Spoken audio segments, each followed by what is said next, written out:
बच्चे छोटे छोटे थे तो घरवाली गुजर गई थी यार टेक्निकली ग्लिच हो गया था मेरे फ़ोन में।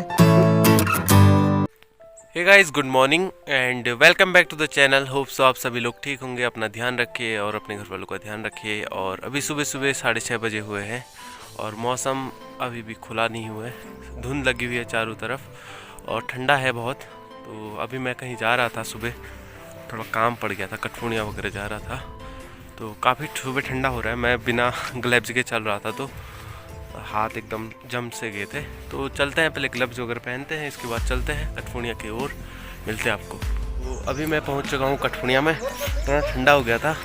ये कटपुनिया की एक छोटी मोटी मार्केट है, जो कटपुनिया है हमारे घर से लगभग 5 किलोमीटर की दूरी में पड़ता है।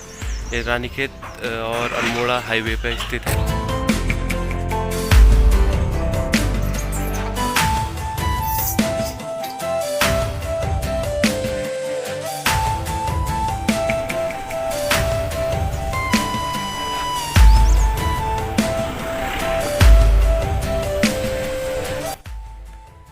सो गाइज, अभी मेरा लंच वगैरह सब हो गया है।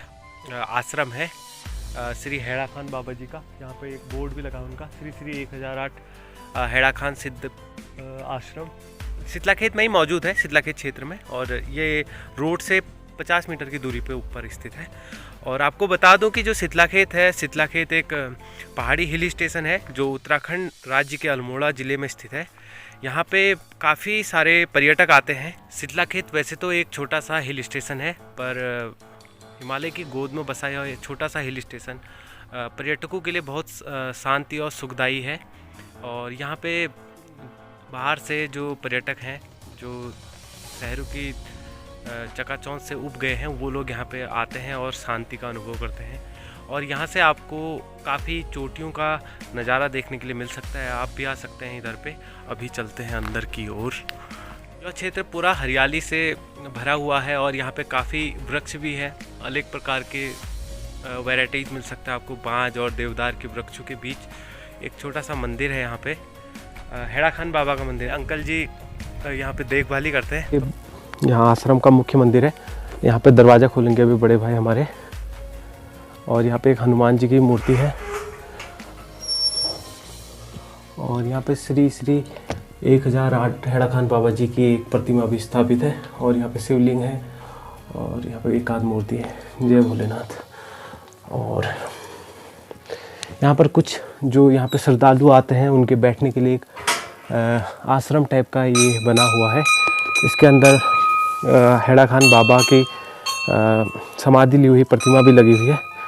अभी चलते हैं जो हैड़ा खान बाबा जी की जो कुटिया थी उधर। जी जी, यहाँ से आ रहे हैं। और यहाँ पे बाबा जी द्वारा मंत्रोच्चारण द्वारा एक पानी का जल स्रोत निकाला गया था, जो इस प्रकार यहाँ पे टैंकी में एकत्रित होता है, जो अंकल जी द्वारा फिर जीर्णोद्धार किया गया इसका। जी जी, अभी चलते हैं बाबा जी की कुटिया की ओर, जो बाबा जी की पहले कुटिया थी, कुछ इस कदर दिखती है, आप देख सकते हैं।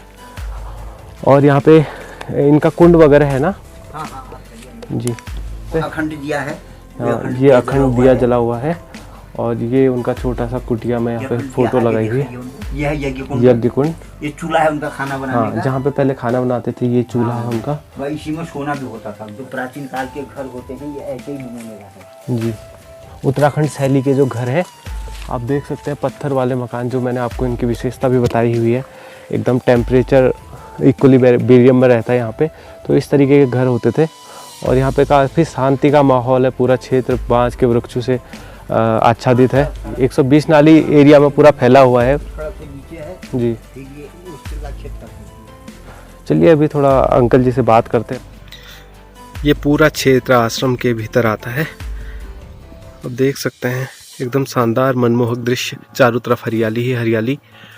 सामने अल्मोड़ा दिखेगा आपको। तो यहाँ पे अंकल जी जो है यहाँ पे काम करते हैं। अंकल जी से थोड़ा यहाँ के बारे में थोड़ा जानने की कोशिश करेंगे। अंकल जी, आप हमको बता दीजिए यहाँ की विशेषता क्या है। देखो, सबसे पहले जो हैड़ा खान बाबा जी थे, ये गर्जा देवी में तपस्या करते थे। तो मौनी महाराज जी जो थे, जो आपने वहाँ पर वो प्रतिमा देखी हॉल में, तो उनका संपर्क हुआ वहाँ। तो संपर्क हुआ। उसके बाद ये धीरे धीरे करके इधर चिल्ला खेत में जो शिरोमणि पाठक जी हैं वो हैड़ा खान से बहुत पुराने जुड़े हुए हैं, तो वो उनको यहाँ ले आए। यहाँ ले आए तो उसमें बड़ी चमत्कारी हुई। लोगों के पास काफ़ी ज़मीन भी थी, उस समय जनता कम थी। प्रत्येक व्यक्ति ने ज़मीन जो है ये हैड़ा खान बाबा जी को दान स्वरूप दी। तो इतनी ज़मीन दी कि 120 नाली ज़मीन उनको दान में दी गई, और ये नीचे सड़क से लेकर के ऊपर चिल्ला खेत तक फैला हुआ है। और यहाँ पर फिर बाबा जी ने काफ़ी ध्यान भी किया, तपस्या भी की, और जहाँ पर पानी की टैंकी है उसके नीचे एक बट वृक्ष था, वहाँ पर उन्होंने काफ़ी समय तक तपस्या भी की, ध्यान भी किया। और उसके बाद धीरे धीरे करके पानी की बहुत प्रॉब्लम थी। तो एक समय ऐसा होता है जब लोग आते थे तो पानी की बड़ी समस्या रहती थी। तो हैड़ा खान बाबा जी ने कहा गया है कि अपनी अंगुलियों से मंत्र के उच्चारण से जल को निकाला। आज भी वो जल बराबर चलता रहता है, चाहे भीषण गर्मी पड़ी हो उसमें भी बराबर चलता रहता है। और यहाँ पर उनकी के नाम ने उन्होंने यहाँ पर जल स्रोत भी निकाला, बट वृक्ष भी लगाए, और जो आज नहीं हैं देवदार के वृक्ष लगाए हैं जिनको नर नारायण का नाम दिया है, और अन्य और भी काम किए। उसके बाद अब हैड़ा खान बाबा जी को हैड़ा खान नाम से कैसे पुकारा गया।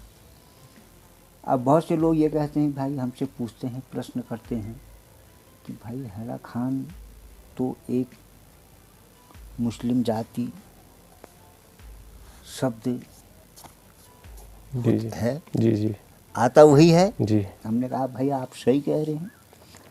तो इनकी इस सल्ला गांव में गुफा है,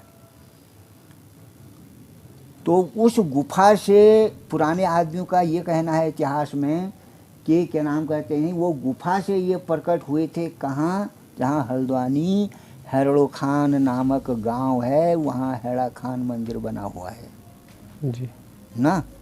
तो वहाँ प्रकट हुए थे। तो वहाँ प्रकट हुए थे, तो वहाँ पर जब ये प्रकट हुए तो सारी बातें पूछी होंगी, और अंत में ये भी पूछा होगा कि बाबा अब आप अपना नाम बताइए।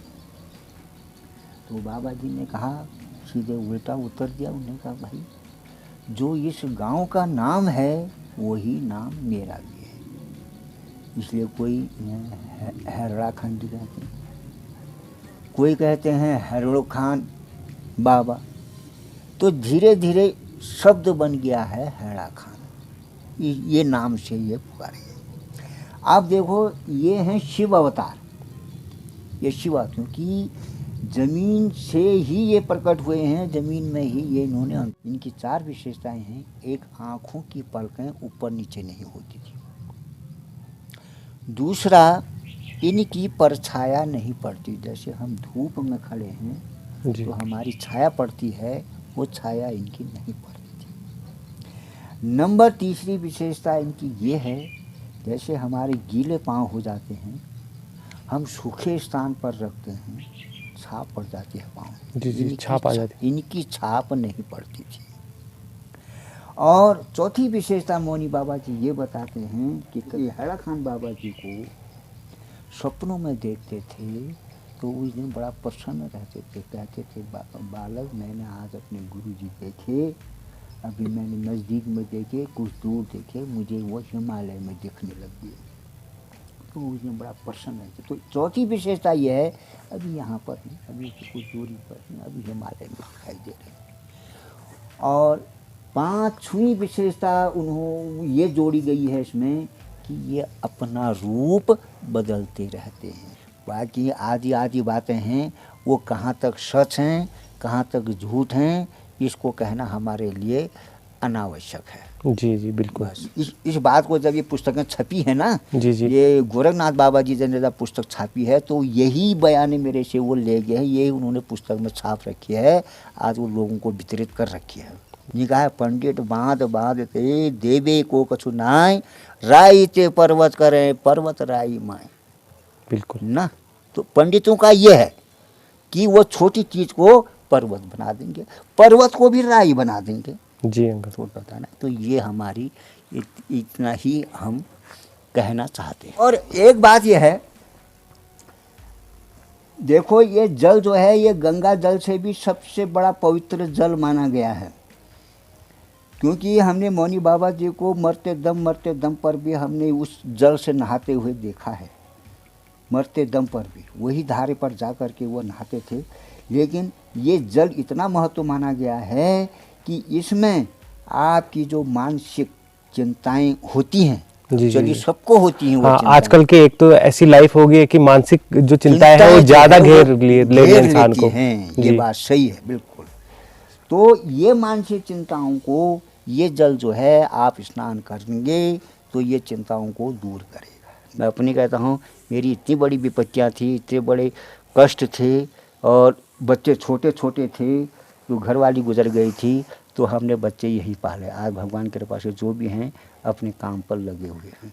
तो ये हमने विश्वास माना। हमारे अभी सबसे बड़े गुरु, सबसे बड़े संत, सबसे बड़े माता पिता अभी मौनी बाबा जी ही हैं। मौनी बाबा जी और श्री शांता माता जी माँ हैं। हमने अपने माता पिता से उनको बढ़ के माना है, यही है। और उन्हीं के विश्वास पर इतनी बड़ी घटनाओं से मैं बचा भी हूँ। दुख में सुमरिन सब करे, सुख में करे न कोई, जो सुख में सुमरिन करे तो दुख का है को हो। अगर आदमी को सब कुछ मिलने के बाद भी अगर वो याद करे भगवान को, तो तब उसका जीवन कल्याण है। अब रावण को जब सारा सुख मिला था तो उसको जब घमंड आया, वो भूल गया कि क्या दिया, किसने दिया, इतनी शक्ति किसने दी, सब भूल गया। अंत में रावण के घर दिया 1.25 लाख नाती 1.25 लाख होती, अंत में रावण के घर दिया न बाती। और अंकल जी ने हमको काफ़ी अच्छी अच्छी बातें बताई और हम इनको अपने लाइफ में, अपने जीवन में उतारने की कोशिश करेंगे। बहुत बहुत धन्यवाद अंकल जी आपको हमारे साथ जुड़ने के लिए। कि जो पानी का स्रोत है वो इस कदर दिखता है, यहाँ पे है वो पानी, तो यहाँ पे भाई पानी पी रहा है। और वो जो पेड़ की बात कर रहे थे अंकल जी, ये पीछे पेड़ है, एक पेड़ ये है और एक मेरे पीछे ये।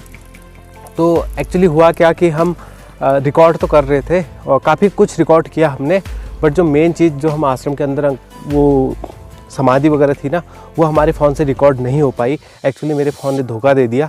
रिकॉर्ड तो हो रही थी बट सेव नहीं हो पाई, वो पता नहीं किस कारण से कुछ ग्लिच हो गया था, टेक्निकली ग्लिच हो गया था मेरे फ़ोन में, तो इस कारण से वो रिकॉर्ड नहीं हो पाई। जहाँ से हैड़ा खान बाबा जी हल्द्वानी के हेरोड़ो खान में निकले थे, वो ये है गुफ़ा, आप देख सकते हैं। यहाँ पर से गुफ़ा का ये द्वार है, पत्थरों के बीच से निकलती है। अभी थोड़ा बहुत विजुअल साफ नहीं आ रहे होंगे क्योंकि मेरा फ़ोन ख़राब हो चुका है, अभी अच्छे से फ़ोटो नहीं ले रहा है। तो यहाँ पर से वो हल्द्वानी में निकलती है, हेरोड़ो खान नामक स्थान पे, यहीं से बाबा निकले थे।